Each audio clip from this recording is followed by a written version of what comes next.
This is Perry from historic Bratonsville, and if you haven't noticed outside, it's raining. So instead of any games you'll have to play outside in the rain, we have board games available at this time in history that you can use to while away the time indoors.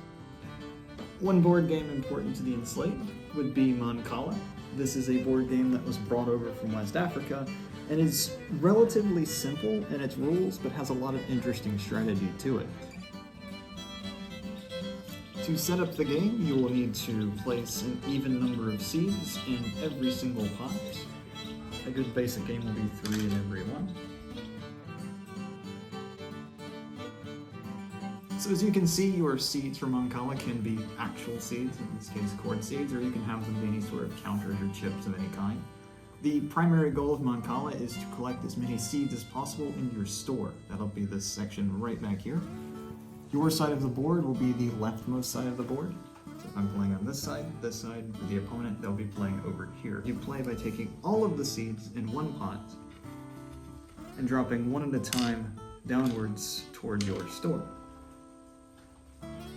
If at any point you would drop the last of your seeds in your store, you get an extra turn.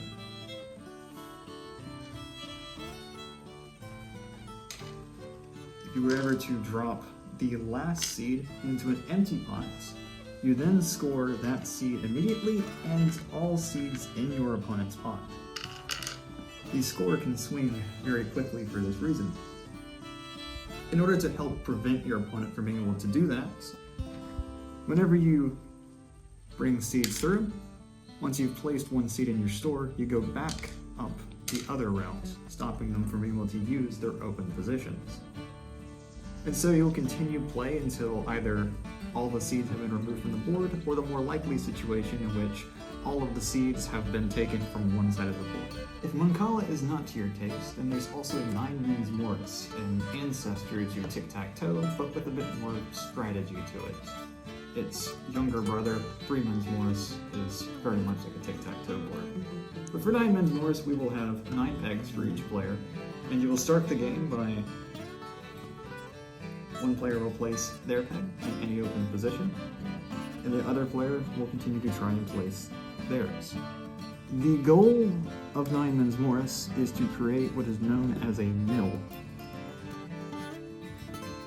Whenever you create a mill, that will be any horizontal or vertical lines. There are no diagonals on this board. When a mill is completed, you can remove an opponent's piece.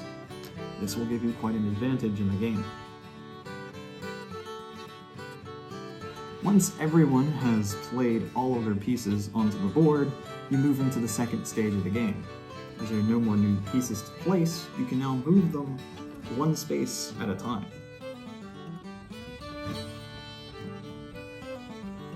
The objective of the game is still to create mills in order to remove your opponent's pieces. And being able to open up positions for yourself becomes very important during this stage of the game.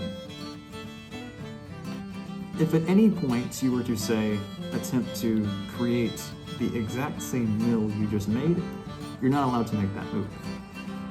But if at any point, for instance, if this piece was here and you moved it to here to create a new mill, that would be a new mill now, and you could recreate this one over here. This gets important because there is a setup that you can produce in this game. It looks roughly like this in any configuration of it, in which you can take and move it between a mill to a new mill, and this is technically a new mill again. This allows you to rapidly remove your opponent's pieces. You generally lose the game if your opponent achieves this, so you must be very careful to not let it happen.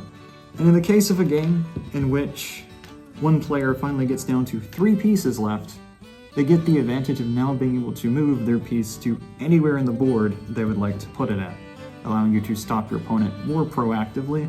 Gives you that last little chance in the game, although it's very difficult to win from this position. Once one player is reduced down to a single piece or 2 pieces left, the game is over, and it goes to the one who has the most pieces remaining on the board. If you're interested in learning how to play these games or trying your hand at them yourself in person, you're welcome to do that at recreational leisure weekends that we're having at Bratonsville So right now, you can play with any of us here on site, and we'd be happy to teach you the games.